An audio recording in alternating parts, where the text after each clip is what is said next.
পুনৰ কৃত্ৰিম বানৰ কবলত গুৱাহাটী মহানগৰী নিশা অহা এজাক বৰষুণতেই বুৰিল গুৱাহাটীৰ পথ উপপথ পুনৰ গুৱাহাটীৰ বৃহত্তৰ অঞ্চল কৃত্ৰিম বানৰ কবলত ৰুক্মিণীগাঁও অনিল নগৰ নবীন নগৰ ৱায়াৰলেছ হাতীগাঁও শ্ৰীনগৰ চাৰ্ভে বেলতলাকে ধৰি কেইবাটাও অঞ্চল জলমগ্ন যাৰ ফলত ৰাইজৰ মাজত সৃষ্টি হৈছে হাহাকাৰ পৰিস্থিতি এজাক বৰষুণতেই বানৰ কবলত পৰা গুৱাহাটীৰ বাবে এয়া কোনো নতুন সমস্যা নহয় বাৰিষাটো জিএমচি জিএমডিয়ে চলাই আহিছে নলা নিৰ্মাণ কাৰ্য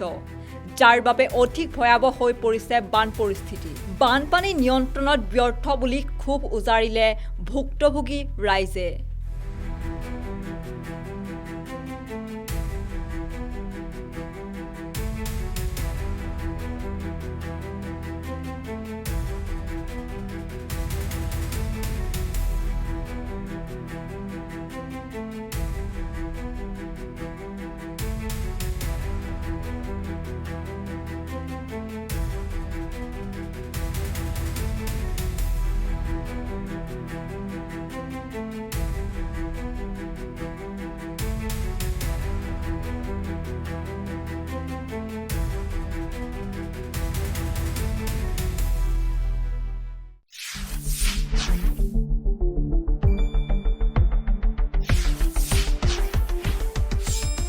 শুদ্ধ আৰু বিস্তৃত বাতৰিৰ বাবে চাই থাকক নিউজ ডেস্ক ৰিপোৰ্ট।